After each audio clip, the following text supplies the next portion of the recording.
Welcome everybody. We're starting today onto a new unit about linear relationships.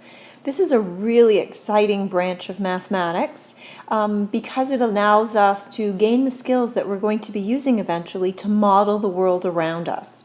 One of the first mathematicians that did this was René Descartes, and he was able to look at the world around him and use mathematics to describe it. A lot of what we see in mathematics today can be attributed to the discoveries in the work of René Descartes. Before we're going to be able to model the world around us using mathematics, we have to find a way to chart our thinking. This brings us to the coordinate system. So the first little bit that we're going to do today relates to some pretty simplistic ideas, but they're really, really powerful ideas because without these ideas, we wouldn't be able to progress. So because the ideas are fairly simple, I've created this as an online lesson so that you can make notes and do a little bit of practice so that when we come into class tomorrow, you will be able to apply the ideas and move ahead in our thinking. So I would like you to copy down this little note here. So take a moment to do that then, and then we'll talk about what it really means. The example that I gave you here was the distance traveled by a car depending on how long it's been traveling. We're talking about different types of variables here. We're talking about dependent variables and independent variables. If we consider that particular situation, we can see that the distance depends on how long it's been traveling. For that reason, we'd say that the distance is the dependent variable and the time that the car has been traveling would be the independent variable. We may have thought back, or you may think back to what you might have done in elementary school, and lots of times when we just use a single set of axes like I've drawn here in pink, we often say that this depends on that. So oftentimes the dependent variable is placed along the vertical axis and the independent variable is along the horizontal axis because this depends on that. So keep that in mind as we move ahead. One way that we can represent a relationship is using a table of values. The independent variable is usually placed, or is always placed, I should say, in the left-hand column, and it's generally identified as an x variable, although in real-world problems we can replace it with any variable that we see fit. The dependent variable is in the right-hand column, and we often identify that as y. So if you take a look at this situation, it's back to the example about the distance traveled by a car. The time was the independent variable, and the distance was the dependent variable. Lots of times we don't want to just use a table of values to describe the relationship between the two quantities like distance and time.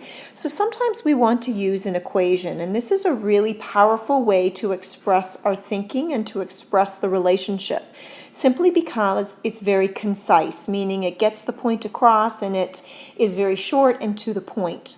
I want you to consider the relationship that we've shown in the example that was given here, and I want you to create an equation that would be used to describe it. So take a moment and do that right now. Hopefully when you examine the two columns, you'll see that the distance is always larger than the time, is always greater than the time. In fact, if we try to create a relationship that perfectly describes it, we might notice that each time, if we were to take the amount of time that was given and multiply it by 60, that we would get the distance that was traveled. So if we wanted to use the variables d and t, we could say that the distance was equal to 60 times the time that we were given. We might want to continue this and define our variables, saying d represents the distance in kilometers and t represents the time in hours. If we were to choose to use the x and y variables instead, we would write it instead as y is equal to 60 times x. Of course, another way to describe the relationship is using a graph. I alluded to this a little bit earlier. Notice that the dependent variable, like we mentioned before, was on the vertical axis, and the independent variable was on the horizontal axis, so that this always depends on that. That's something that it's really important to remember. If we want to use a graph to show the relationship between time and distance traveled by the car, you'll see that it extends to the right in case we wanted to increase the amount of time that we were trying to model with the car. Notice that all of the points on the relationship lie on a straight line, and therefore this is a linear relationship. Notice that we've taken and connected the points that are describing the relationship between time and distance. I want you to consider why it's appropriate to connect the points here in this particular graph, but in some other situations it might not be appropriate to do that. So I want you to think about that for tomorrow, and we'll discuss that in class. Here's a little example that I want you to consider. I want you to read these two different scenarios, and I want you to identify the dependent variable. So take a moment and do that right now. So hopefully we can see in the first situation that the number of cookies depends on how many cups of flour that are available. And for the second situation, where a building needs 4 alarms per floor, hopefully we can see that the number of fire alarms in the building would depend upon the number of floors in the building. So let's become a little bit more precise in our language now. The grid that we're going to be using as we explore a little bit more about linear relations is actually called the Cartesian plane. And let's write it in here. And of course, the Cartesian plane is named in honor of René Descartes. And there's a picture, hopefully you can see him a little bit there. He was a 17th century mathematician, and he developed this system for graphing ordered pairs on a grid. He also did a lot of other awesome things in math that we will talk about at school. The horizontal axis, that's the one that's going left to right, is called the x-axis. And the vertical axis is what we're going to refer to as the y-axis. I'm not sure if you recall from your time in elementary school, but the spot where the x and y axis intersect is what we call the origin. When we're starting to plot points, we always begin at the origin. If you think about the word origin, it's kind of like a beginning point, and so it's an appropriate sort of word to use to describe what we're talking about. The Cartesian plane is also divided into 4 quadrants, and it's important that we know which quadrant is which. We start here. This is quadrant 1, quadrant 2, quadrant 3, and quadrant 4. Sometimes we use Roman numerals to describe the quadrants as well. Quadrant 3 and quadrant 4.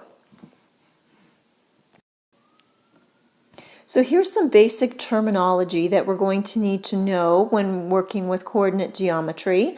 I'd like you to take a moment right now to fill in the blanks. I think you know all of these terms already, but let's check just to make sure.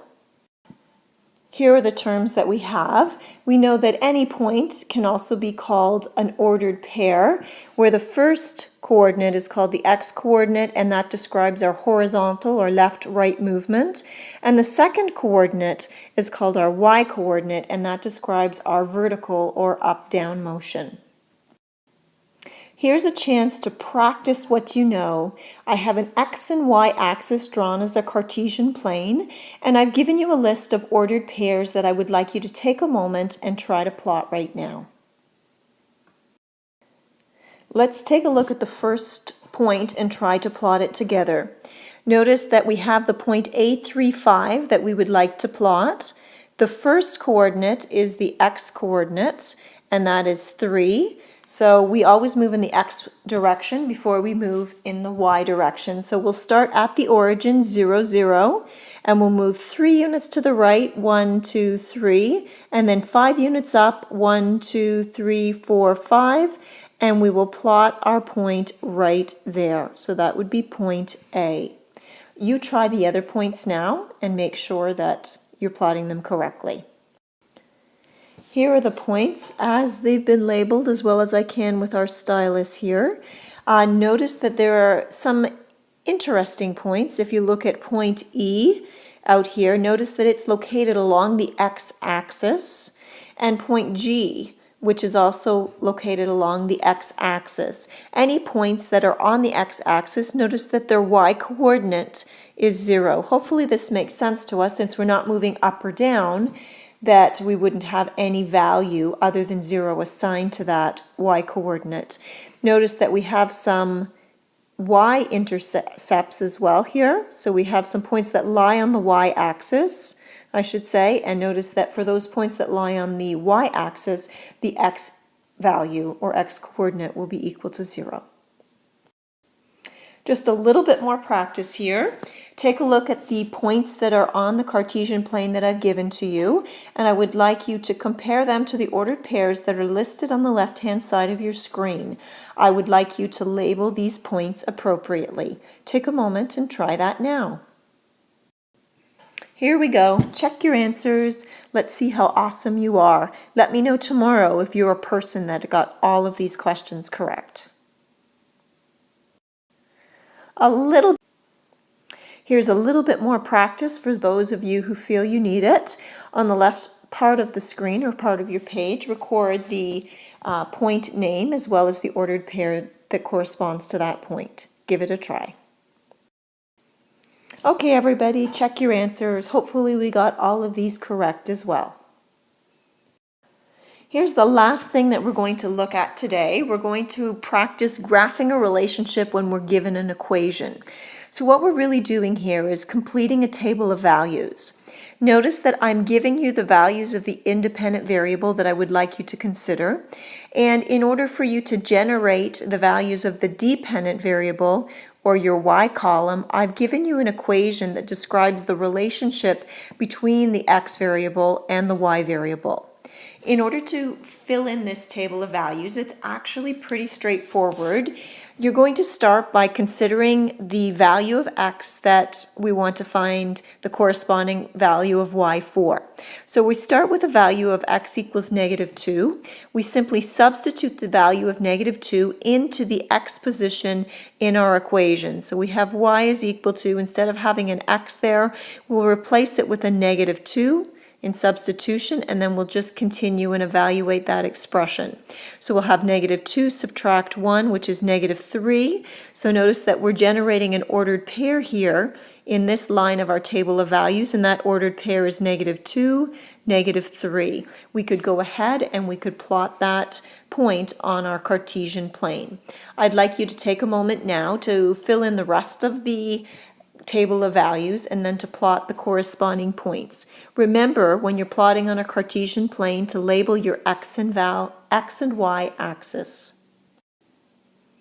So I finished completing the table of values, and I found the series of ordered pairs that belong to the relation that we've shown here. Notice that all of these points lie on a single line.